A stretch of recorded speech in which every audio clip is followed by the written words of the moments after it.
So ngayon guys, tuturo ko sa inyo kung paano ko magkarga ng liquid refrigerant sa isang unit na gumagana tulad nito sa may suction pipe. So ayan o, nakataob yung freon tank.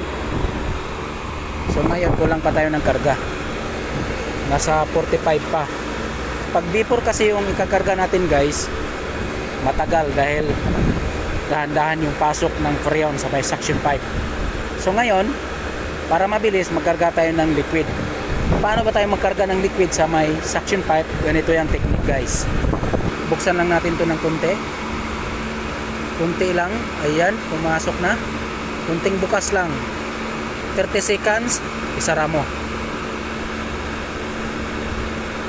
Tapos after 30 seconds naman, buksan mo na naman. Kunting bukas lang. Ayan.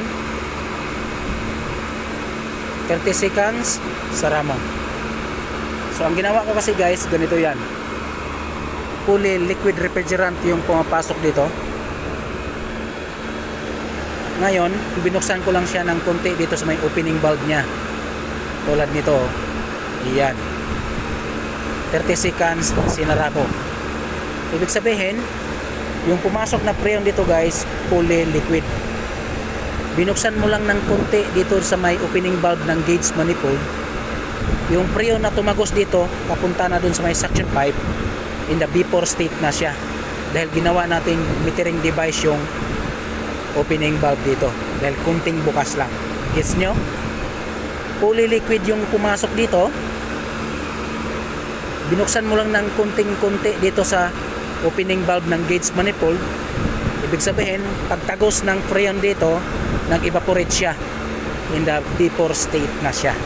Dahil kunti lang yung binukas mo dito sa gauge manifold. Okay? Sabay 30 minutes, sinara mo naman. Okay? So yan yung technique ko guys, kung paano ako magkarga ng liquid refrigerant sa may suction pipe habang gumagana yung aircon unit. Okay?